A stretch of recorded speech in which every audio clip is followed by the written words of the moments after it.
कदावर leader जो 2 बार minister भी रह चुके हैं, उड़ी से इंडिपेंडेंट लड़ रहे हैं। अपनी पार्टी ने फैसला किया है कि हम इनको बैक करेंगे, हम पूरा सपोर्ट इनको देंगे। ये फैसला उड़ी के लोगों के मफाद को मद्देनज़र रख के किया गया है। इसमें कोई ज़ाती मफाद नहीं है, न ताज साहब का कोई ज़ाती मफाद है, न मेरा कोई ज़ाती मफाद है। हमें बड़ी खुशी है कि हम एक मंजे हुए कदावर लीडर को वहाँ अपना सपोर्ट एक्सटेंड कर रहे हैं और इंशाअल्लाह ये उड़ी की नुमाइंदगी आने वाली असेंबली में ज़रूर करेंगे। शुक्रिया। अल्ताफ़ साहब का और अपनी पार्टी जनाब मेरे देरीना दोस्त जनाब गुलाम हसन मीर साहब का शुक्रिया अदा करता हूँ कि इन्होंने मुझे सपोर्ट किया। बात ये नहीं है कि इलेक्शन में क्या होता है क्या नहीं होता, बात ये है कि कंसोलिडेशन हो, 1-to-1 फाइट हो, जिसमें हम दिखा सकें कि हम ताकतवर हैं। अब कभी बाप होगा, फिर बेटा लड़ेगा, फिर उसका पोता लड़ेगा, वो चीज़ों के खिलाफ पीडीपी ने भी इसी तरह अपनी सपोर्ट जो है वो जाहिर की है। मैं उनका भी मशहूर हूँ और अपने देरीना दोस्त और मेरे छोटे भाई अल्ताफ़ साहब का मशहूर हूँ। भाई साहब यहाँ से इमरान गुलिस्तान से बात कर रहा हूँ की थी कि ए टीम बी टीम सी टीम, तो आज इन्होंने भी की थी वो तो 2 तरफा थी। अगर एक तरफा होती तो कोई बात थी। देखिए मैं आपको बताऊंगा, कहते हैं आगे की तरफ देखना चाहिए, पीछे की तरफ नहीं देख रहे। ये इंतखाबात एक ऐसे नाजुक मोड़ पे हैं जब हमारा सब कुछ लुट गया है। दिल्ली में जो सरकार बैठी है उसने हमारा सब कुछ ख़त्म किया है। हत्ता कि जो आने वाली सरकार है उनकी हर एक कोशिश है कि उसको कोई इख्तियार ना हो। लेकिन मैं आपको आज यकीन दिलाता हूँ, जब कदावर लोग वहाँ अंदर होंगे उनको मालूम है कि बा इख्तियार कैसे इस असेंबली को बनाया जाएगा।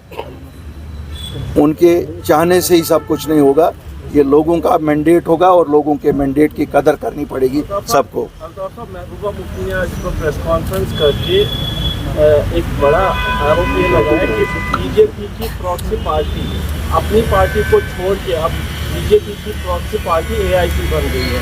यानी उनकी तरफ से सभी पार्टी प्रॉक्सी कांग्रेस और पीडीपी को छोड़ के बाकी सभी पार्टी को बीजेपी की प्रॉक्सी बोला गया। तो आप इसको कैसे देखें? देखिए महबूबा जी मौसम की तरह उनका मिजाज जिस दिन जो हो वैसा बोलती हैं।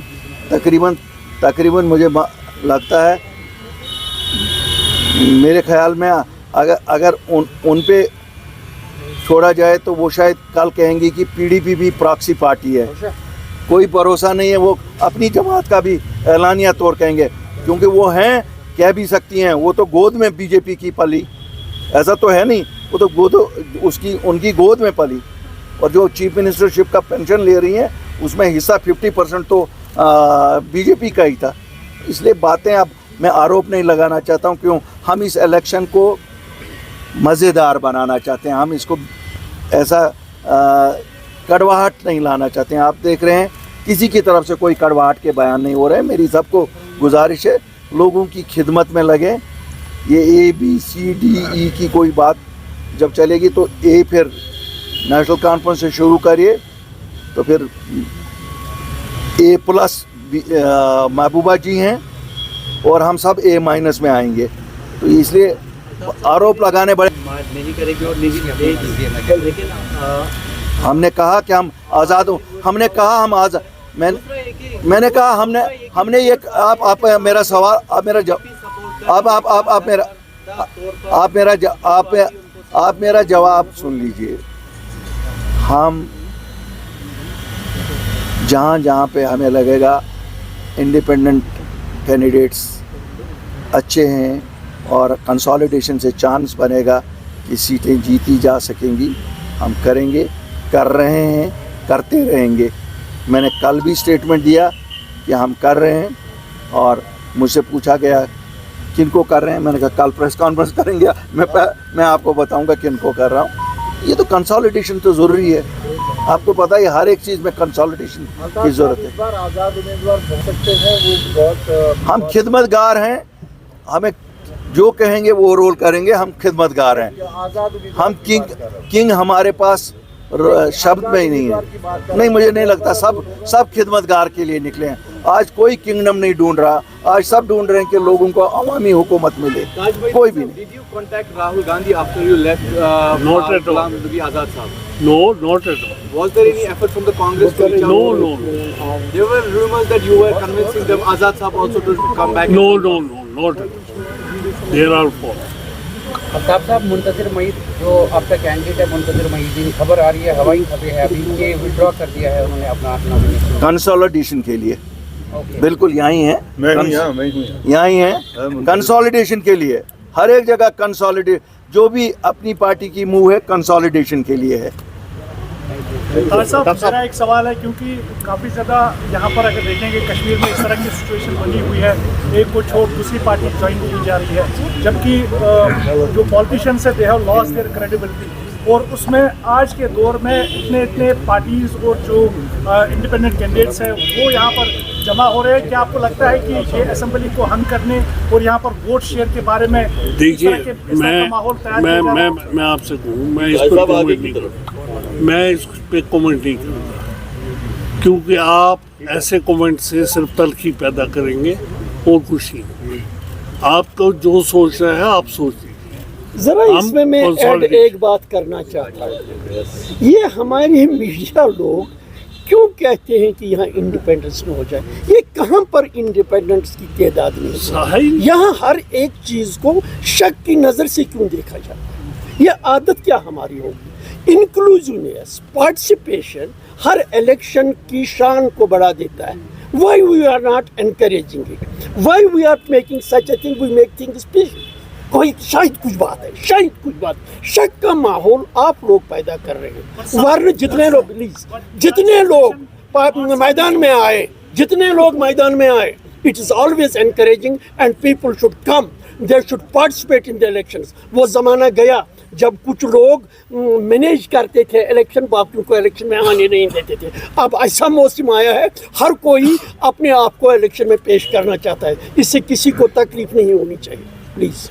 ताज साहब, कल आपने एक प्रेस कॉन्फ्रेंस दी थी पीडीपी के साथ ही, और पीडीपी ने भी अपना सपोर्ट एक्सटेंड किया था, और आज अपनी पार्टी, दोनों पार्टियां जो है इनका जो नजरिया है वो मुख्तलिफ है। देखिए, तो अगर कल को आप कामयाब होते हैं तो कौन सी पार्टी है? नहीं, मैं देखिए वो तब की बात तब करें, अभी फिलहाल हम जहाँ हैं वहाँ से बात करता हूँ। उन्होंने भी ये सोचा कि उड़ी के हित में ही है कि मैं हूँ, क्योंकि मैंने उड़ी को बनाया है, उसके गवाह है, तो उन्होंने भी उसी लिए किया और उन्होंने आगे दोहरी चीज़ की। आज ये भी वही बात कर रहे हैं बस, और ये कोई पॉलिटिक्स लंबी चौड़ी नहीं है, इसको मत खींचिए कहाँ ले जा रहे हैं, आप वहाँ नहीं जा रहे, उस तरफ भी जा रहे। बुखारी साहब, यहाँ एक पॉइंट इस वक्त ज़ेर बहस है कि जब 2019 के बाद अपनी पार्टी बनी थी, उसके बाद पीपल्स कॉन्फ्रेंस या बाकी सियासी जमातें, एक नारा था कि नेशनल कॉन्फ्रेंस ने 70 साल 60 साल या 75 साल हुकूमत की, लेकिन शायद कश्मीरियों के पास कोई ऑल्टरनेट नहीं है। लेकिन जब रिसेंटली पार्लियामेंट के इलेक्शन हुए और 70 साल के बाद भी नेशनल कॉन्फ्रेंस ने कश्मीर में 2 सीटें हासिल की, और स्टिल हम देख रहे हैं कि जो नेशनल कॉन्फ्रेंस की मुखालिफ सियासी जमातें हैं वो अभी भी इकट्ठे नहीं हो पा रही है, उनके अंदर कोई यूनिटी नहीं है। देखिए, पहले तो ये सवाल है क्या वो नेशनल कॉन्फ्रेंस ने जीती, फिर नेशनल कॉन्फ्रेंस के सदर ही जीत जाते? पहला तो ये सवाल है। नेशनल कॉन्फ्रेंस में टिकट पे 2 मजहबी रहनुमा उठे, उन्होंने जीती। तो जो तजिया नगार हैं आप जैसे, शायद मैंने बड़ी तजिए उस पर सुने कि ये नेशनल कॉन्फ्रेंस की जीत नहीं थी। और आगे देखते हैं, इस इलेक्शन में देखते हैं, अगर नेशनल कॉन्फ्रेंस रिजल्ट से ही पता लगेगी कि कंसोलिडेशन किन की है। तो अल्ताफ साहब, आपको क्या लगता है कि इस इलेक्शन में क्या इंडिपेंडेंट्स एक थर्ड फोर्स, एक पोटेंट फोर्स बन के आएंगे किंग मेकर की सूरत में? मुझे नहीं लगता है ऐसा कुछ जो लोग सोच रहे हैं। अच्छे लोग मिल जाएंगे और एक अच्छी सरकार दे देंगे। Thank you sir.